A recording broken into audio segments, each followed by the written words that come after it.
everybody. I'm back today with chapter 15 from Harry Potter and the Sorcerer's Stone. Here's what the little picture looks like. This chapter is called The Forbidden Forest. All right.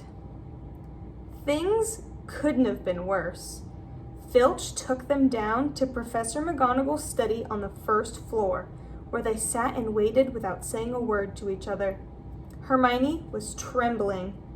Excuses, alibis, and wild cover-up stories chased each other around in Harry's brain, each more feeble than the last. He couldn't see how they were going to get out of trouble this time. They were cornered. How could they have been so stupid as to forget the cloak? There was no reason on earth that Professor McGonagall would accept for their being out of bed and creeping around the school in the dead of the night, let alone being up the tallest astronomy tower, which was out of bounds except for classes. Add Norbert and the invisibility cloak, and they might as well be packing their bags already. Had Harry thought that things couldn't have been worse? He was wrong. When Professor McGonagall appeared, she was leading Neville. "Harry!" Neville burst out. The moment he saw the other two. "I was trying to find you and warn you. I heard Malfoy saying he was going to catch you. He said you had a drag." Harry shook his head violently to quiet Neville up, but Professor McGonagall had seen. She looked more likely to breathe fire than Norbert as she towered over the three of them. "I would never have believed it of any of you. Mr. Filch says you were up in the astronomy tower. It's 1 o'clock in the morning. Explain yourselves." It was the first time Hermione had ever failed to answer a teacher's question. She was staring at her slippers, as still as a statue. "I think I've got a good idea of what's been going on," said Professor McGonagall. "It doesn't take a genius to work it out.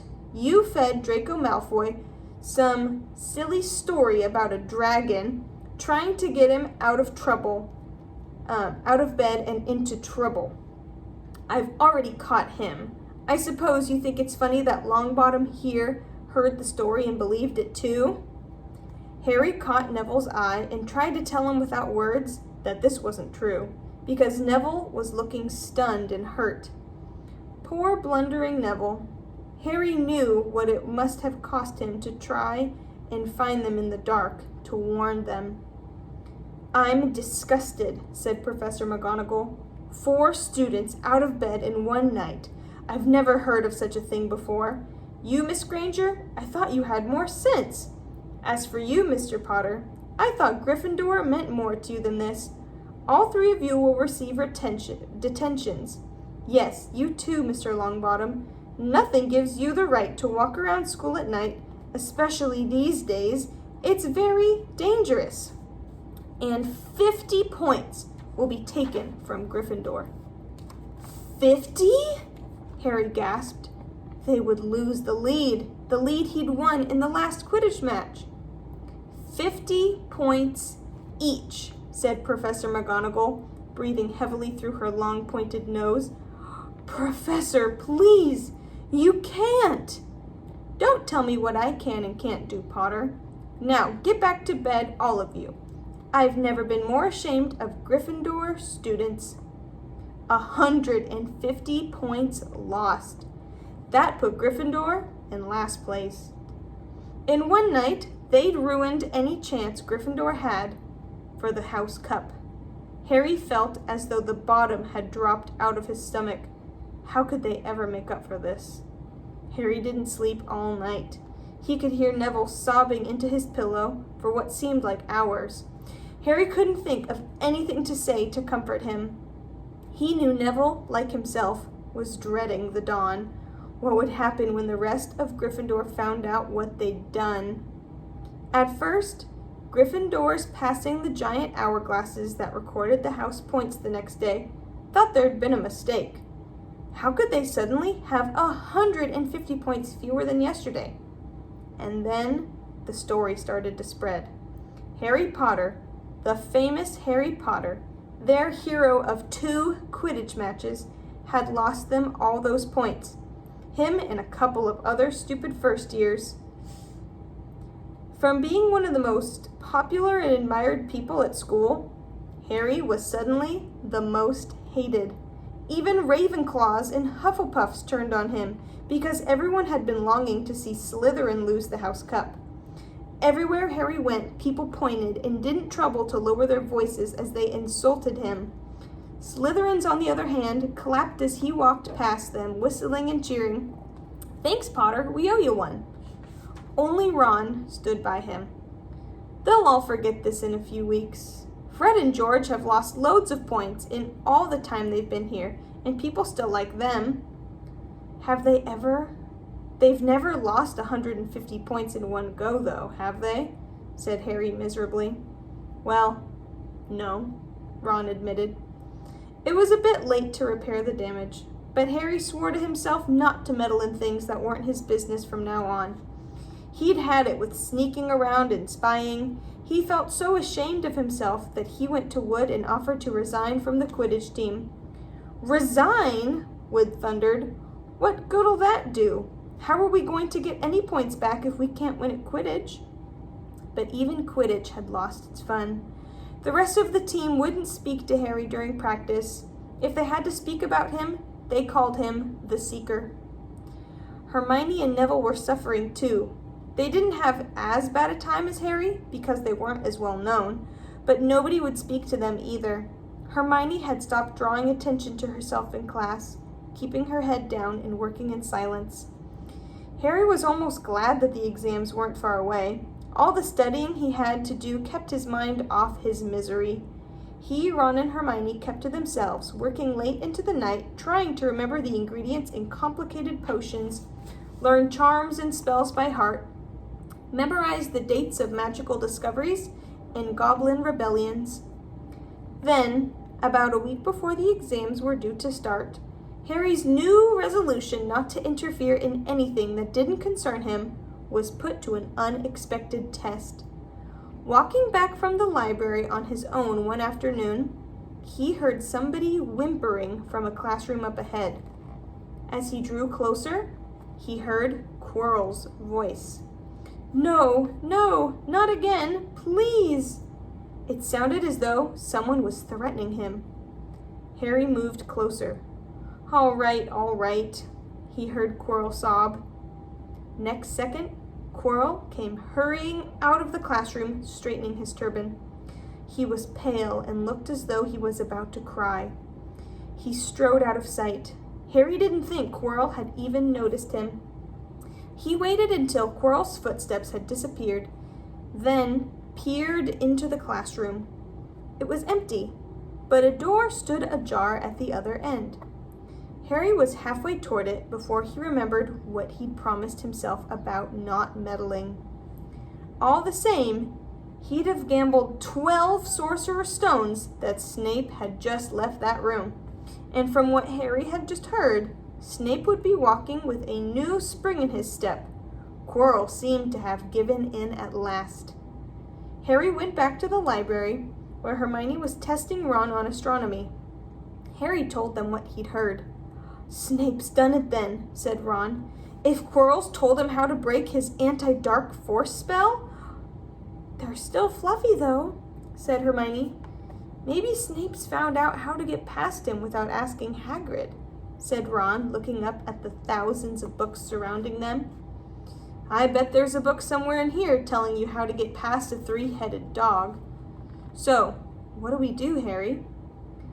The light of adventure was kindling again in Ron's eyes, but Hermione answered before Harry could. "Go to Dumbledore. That's what we should have done ages ago. If we try anything ourselves, we'll be thrown out for sure." "But we've got no proof," said Harry. "Quirrell's too scared to back us up. Snape's only got to say he doesn't know how the troll got in on Halloween, and that he was nowhere near the 3rd floor. Who do you think they'll believe, him or us? It's not exactly a secret we hate him. Dumbledore'll think that we made it up to get him sacked. Filch wouldn't help us if his life depended on it. He's too friendly with Snape, and the more students get thrown out, the better, he'll think. And don't forget, we're not supposed to know about the stone or Fluffy. That'll take a lot of explaining. If we do just a bit of poking around... No, said Harry flatly. We've done enough poking around. He pulled out a map of Jupiter toward him and started to learn the names of its moons. The following morning, notes were delivered to Harry, Hermione, and Neville at the breakfast table. They were all the same. Your detention will take place at 11 o'clock tonight. Meet Mr. Filch in the entrance hall. Signed, Professor McGonagall. Harry had forgotten they still had detentions to do in the furor over the points they'd lost. He half expected Hermione to complain that this was a whole night of studying lost, but she didn't say a word. Like Harry, she felt they deserved what they got. At 11 o'clock that night, they said goodbye to Ron in the common room and went down to the entrance hall with Neville. Filch was already there, and so was Malfoy. Harry had also forgotten that Malfoy got detention too. Follow me, said Filch, lighting a lamp and leading them outside. I bet you'll think twice about breaking a school rule again, won't you, eh? He said, leering at them. Oh yes, hard work and pain are the best teachers if you ask me. It's just a pity they let the old punishments die out. Hang you from your wrists from the ceiling for a few days. I've got the chains still in my office. Keep 'em well oiled in case they're ever needed. Right, off we go, and don't think of running off. Now, it'll be worse for you if you do. Scary. They marched off across the dark grounds. Neville kept sniffing. Harry wondered what their punishment was going to be. It must be something really horrible, or Filch wouldn't be sounding so delighted. The moon was bright, but clouds scudding across it kept throwing them into darkness. Ahead, Harry could see a lighted window of Hagrid's hut. Then they heard a distant shout. Is that you, Filch? Hurry up, I want to get started. Harry's heart rose. If they were going to be working with Hagrid, it wouldn't be so bad. His relief must have showed in his face, because Filch said, I suppose you think you'll be enjoying yourself with that oaf? Well, think again, boy. It's into the forest you're going, and I'm much mistaken if you'll all come out in one piece. At this, Neville let out a little moan, and Malfoy stopped dead in his tracks. The forest? He repeated, and he didn't sound quite as cool as usual. We can't go in there at night. There's all sorts of things in there. Werewolves, I heard. Neville clutched the sleeve of Harry's robe and made a choking noise. That's your problem, isn't it? Said Filch, his voice cracking with glee. Should have thought of them werewolves before you got in trouble, shouldn't you? Hagrid came striding toward them out of the dark, Fang at his heel. He was carrying his large crossbow, and a quiver of arrows hung over his shoulder. About time, he said. I've been waiting for half an hour already. All right, Harry, Hermione? I shouldn't be too friendly to them, Hagrid, said Filch coldly. They're here to be punished after all. That's why you're late, is it? Said Hagrid, frowning at Filch. Been lecturing them, eh? It's not your place to do that. You've done your bit. I'll take over from here. I'll be back at dawn, said Filch, for what's left of them. He added nastily, and he turned and started back toward the castle, his lamp bobbing away in the darkness. Malfoy now turned to Hagrid. I'm not going in that forest, he said, and Harry was pleased to hear the note of panic in his voice. Yar if you want to stay at Hogwarts, said Hagrid fiercely. You've done wrong, and now you've got to pay for it. But this is servant stuff. It's not for students to do. I thought we'd be copying lines or something. If my father knew I was doing this, he'd... Tell ya, that's how it is at Hogwarts, Hagrid growled. Copying lines. What good's that to anyone? You'll do something useful. or you'll get out. If you think your father'd rather you were expelled, then get back off to the castle and pack. Go on." Malfoy didn't move. He looked at Hagrid furiously, but then dropped his gaze. "Right then," said Hagrid. "Now, listen carefully, 'cause it's dangerous what we're gonna do tonight, and I don't want no one taking risks. Follow me over here a moment." He led them to the very edge of the forest. Holding his lamp up high, he pointed down a narrow winding earth track that disappeared into the thick black trees. A light breeze lifted their hair as they looked into the forest. "Look there," said Hagrid. "See that stuff shining on the ground? Silvery stuff? That's unicorn blood. There's a unicorn in there, been hurt badly by something. This is the second time in a week. I found one dead last Wednesday. We're gonna try and find the poor thing. We might have to put it out of its misery." "And what if whatever hurt the unicorn finds us first?" said Malfoy, unable to keep the fear out of his voice. "There's nothing that lives in this forest that'll hurt you, if you're with me or Fang," said Hagrid. "And keep to the path.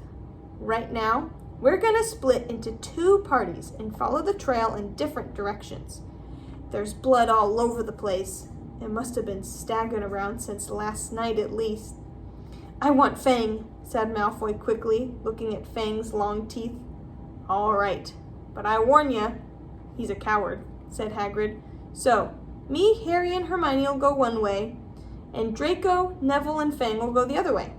Now, if any of us finds the unicorn, we'll send up green sparks, right?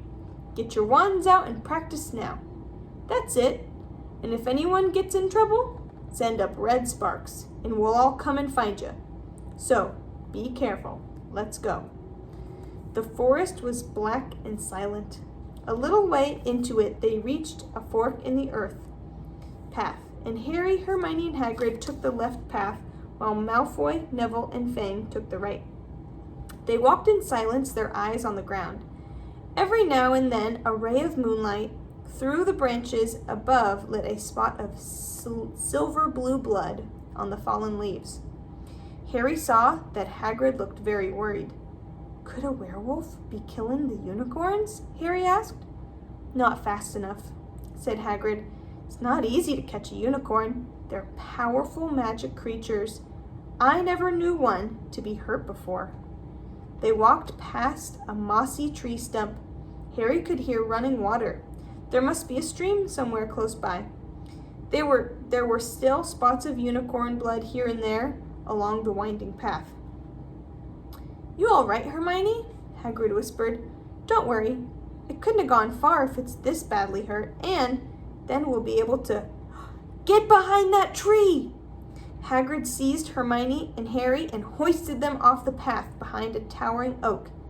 He pulled out an arrow and fitted it into his crossbow, raising it ready to fire. The 3 of them listened. Something was slithering over the dead leaves nearby. It sounded like a cloak trailing along the ground. Hagrid was squinting up the dark path, but after a few seconds, the sound faded away. "I knew it," he murmured. "There's something in here that shouldn't be." "A werewolf?" Harry suggested. "That wasn't no werewolf, and it wasn't no unicorn neither," said Hagrid grimly. "Right. Follow me, but careful now." They walked more slowly, ears straining for the faintest sound. Suddenly, in a clearing ahead, something definitely moved. "Who's there?" Hagrid called. "Show yourself! I'm armed!" And into the clearing came. But was it a man or a horse? To the waist, a man with red hair and a beard, but below was a horse's gleaming chestnut body with a long reddish tail. Harry and Hermione's jaws dropped. "Oh, it's you, Ronan," said Hagrid in relief. "How are you?" He walked forward and shook the centaur's hand. "Good evening to you, Hagrid," said Ronan. He had a deep, sorrowful voice. "Were you going to shoot me?" "Can't be too careful, Ronan," said Hagrid, patting his crossbow. There's something bad loose in this forest. This is Harry Potter and Hermione Granger, by the way. Students up at the school. And this is Ronan, you two. He's a centaur." "We'd noticed," said Hermione faintly. "Good evening," said Ronan. "Students, are you? And do you learn much up at the school?"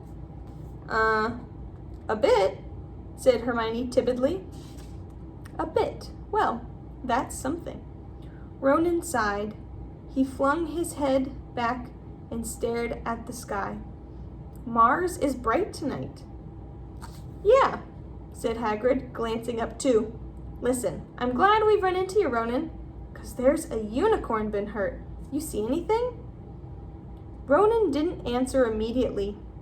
He stared unblinkingly upward, then sighed again. "Always the innocent are the first victims," he said. "So it has been for ages past. So it is now." "Yeah," said Hagrid. "But have you seen anything, Ronan? Anything unusual?" "Mars is bright tonight," Ronan repeated, while Hagrid watched him impatiently.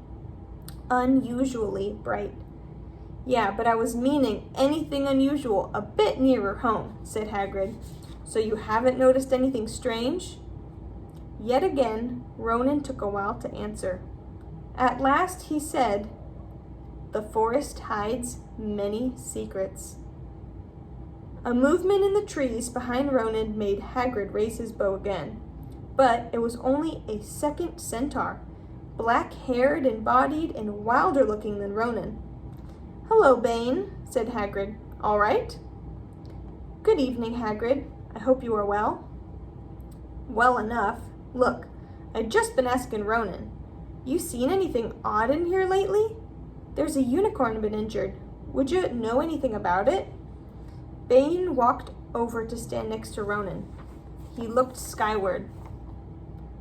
"Mars is bright tonight," he said simply. "We've heard," said Hagrid grumpily. "Well, if either of you do see anything, let me know, won't you? We'll be off then."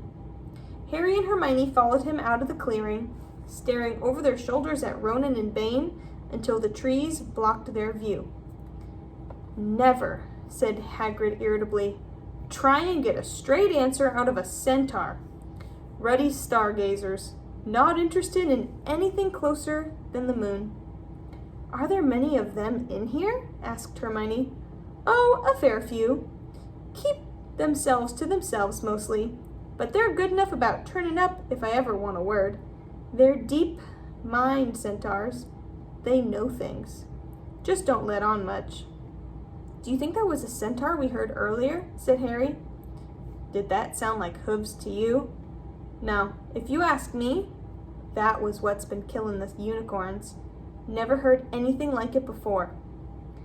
They walked on through the dense, dark trees. Harry kept looking nervously over his shoulder. He had the nasty feeling they were being watched. He was very glad they had Hagrid and his crossbow with them. They had just passed a bend in the path when Hermione grabbed Hagrid's arm. "Hagrid, look! Red sparks! The others are in trouble." "You two wait here," Hagrid shouted. "Stay on the path. I'll come back for you." They heard him crashing away through the undergrowth and stood looking at each other, very scared, until they couldn't hear anything but the rustling of leaves around them. "You don't think they've been hurt, do you?" whispered Hermione. "I don't care if Malfoy has, but if something's got Neville, it's our fault he's here in the first place." The minutes dragged by. Their ears seemed sharper than usual. Harry seemed to be picking up every sigh of the wind, every cracking twig. What was going on? Where were the others? At last, a great crunching noise announced Hagrid's return. Malfoy, Neville, and Fang were here with him. Hagrid was fuming. Malfoy, it seemed, had sneaked up behind Neville and grabbed him, as a joke. Neville had panicked and sent up the sparks. "We'll be lucky to catch anything now with the racket you two were making." "Right, we're changing groups. Neville, you stay with me and Hermione. Harry, You go with Fang and this idiot. I'm sorry, Hagrid added in a whisper to Harry. But he'll have a harder time frightening you, and we've got to get this done. So, Harry set off into the heart of the forest with Malfoy and Fang. They walked for nearly half an hour, deeper and deeper into the forest, until the path became almost impossible to follow because the trees were so thick.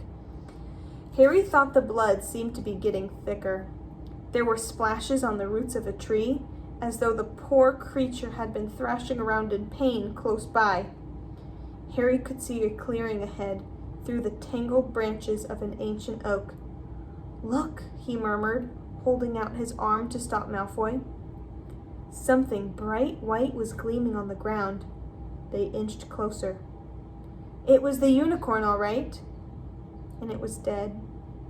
Harry had never seen anything so beautiful and sad.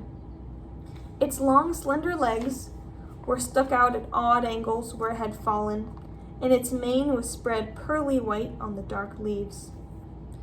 Harry had taken one step toward it when a slithering sound made him freeze where he stood. A bush on the edge of the clearing quivered. Then, out of the shadows, a hooded figure came crawling across the ground like some stalking beast. Harry, Malfoy, and Fang stood transfixed. The cloak reached the unicorn, lowered its head over the wound in the animal's side, and began to drink its blood. Ah! Malfoy let out a terrible scream and bolted. So did Fang. The hooded figure raised its head and looked right at Harry. Unicorn blood was dripping down its front. It got to its feet and came swiftly toward Harry. He couldn't move for fear. Then a pain like he'd never experienced before pierced his head. It was as though his scar was on fire. Half blinded, he staggered backward. He heard hooves behind him, galloping, and something jumped clean over Harry, charging at the figure. The pain in Harry's head was so bad he fell to his knees. It took a minute or two to pass. When he looked up, the figure had gone. A centaur was standing over him. Not Ronan or Bane. This one looked younger. He had white blonde hair and a palomino body. "Are you all right?" said the centaur, pulling Harry to his feet. "Yes, thank you. What was that?" The centaur didn't answer. He had astonishingly blue eyes like pale sapphires. He looked carefully at Harry, his eyes lingering on that scar that stood out livid on Harry's forehead. "You are the Potter boy," he said. "You had better get back to Hagrid. The forest is not safe at this time, especially for you. Can you ride? It'll be quicker this way. My name is Firenze," he added, as he lowered himself onto his front legs so that Harry could clamber onto his back. There was suddenly a sound of more galloping from the other side of the clearing. Ronan and Bane came bursting through the trees, their flanks heaving and sweaty.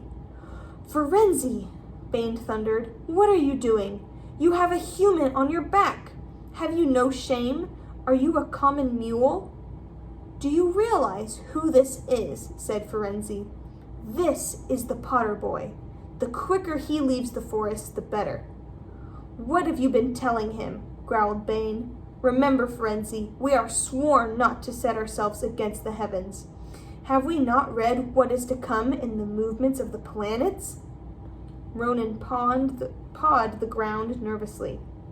"I'm sure Firenze thought he was acting for the best," he said in his gloomy voice. Bane kicked his back legs in anger. "For the best? What is that to do with us? Centaurs are concerned with what has been foretold. It is not our business to run around like donkeys after stray humans in our forest." Firenze suddenly reared onto his hind legs in anger, so that Harry had to grab his shoulders to stay on. Do you not see that unicorn? Firenze bellowed at Bane. Do you not understand why it was killed? Or have the planets not let you in on that secret? I set myself against what is lurking in this forest, Bane. Yes, with humans alongside me, if I must. And Firenze whisked around, and Harry clutching on as best as he could, they plunged into the trees, leaving Ronan and Bane behind them. Harry didn't have a clue what was going on. Why is Bane so angry? He asked. What was that thing you saved me from anyway? Firenze slowed to a walk, warned Harry to keep his head bowed in case of low-hanging branches, but did not answer Harry's question. They made their way through the trees in silence for so long that Harry thought Firenze didn't want to talk to him anymore. They were passing through a particularly dense patch of trees, however, when Firenze suddenly stopped. Harry Potter, do you know what unicorn blood is used for? No, said Harry, startled by the odd question. We've only ever used the horn and tail hair in potions. That is because it is a monstrous thing to slay a unicorn, said Firenze. Only one who has nothing to lose and everything to gain would commit such a crime.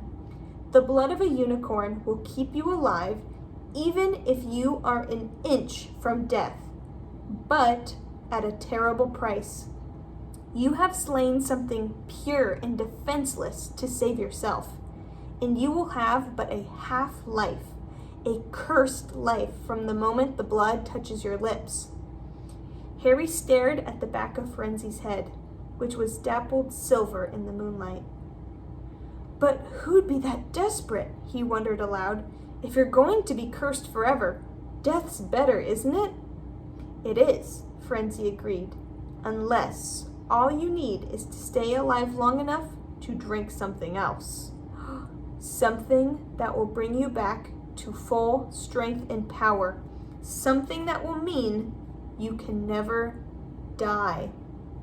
Mr. Potter, do you know what is hidden in the school at this very moment? The Sorcerer's Stone, of course! The elixir of life! But I don't understand who. Can you think of nobody who has waited many years to return to power, who has clung to life, awaiting their chance? It was as though an iron fist had clenched suddenly around Harry's heart. Over the rustling of the leaves, he seemed to hear once more what Hagrid had told them on the night he died, on the night that they had met. Some say he died.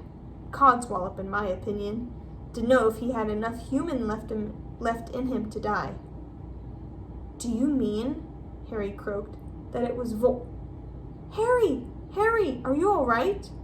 Hermione was running toward them down the path, Hagrid puffing along behind her. I'm fine, said Harry, hardly knowing what he was saying. The unicorn's dead, Hagrid. It's in the clearing back there. This is where I leave you, Firenze murmured as Hagrid hurried off to examine the unicorn. You are safe now. Harry slid off his back. Good luck, Harry Potter, said Firenze. The planets have been read wrongly before now, even by centaurs. I hope this is one of those times. He turned and cantered back into the depths of the forest, leaving Harry shivering behind him. Ron had fallen asleep in the dark common room, waiting for them to return. He shouted something about Quidditch fouls when Harry roughly shook him awake. In a matter of seconds, though, he was wide-eyed as Harry began to tell him and Hermione what had happened in the forest. Harry couldn't sit down. He paced up and down in front of the fire. He was still shaking. Snape wants the stone for Voldemort, and Voldemort's waiting in the forest. And all this time we thought Snape just wanted to get rich.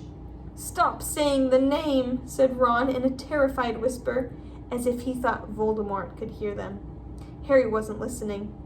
Firenze saved me, but he shouldn't have done so. Bane was furious. He was talking about interfering with what the planets say is going to happen. They must show that Voldemort's coming back. Bane thinks Firenze should have let Voldemort kill me. I suppose that's written in the stars as well. Will you stop saying the name? Ron hissed. So, all I've got to wait for now is Snape to steal the stone, Harry went on feverishly. Then Voldemort will be able to come and finish me off. Well, I suppose Bane will be happy. Hermione looked frightened, but she had a word of comfort. Harry, everyone says Dumbledore's the only one you-know-who was ever afraid of. With Dumbledore around, you-know-who won't touch you. Anyway, who says the centaurs are right? It sounds like fortune-telling to me. And Professor McGonagall says that's a very imprecise branch of magic. The sky had turned light before they stopped talking. They went to bed exhausted, their throats sore. But the night surprises weren't over.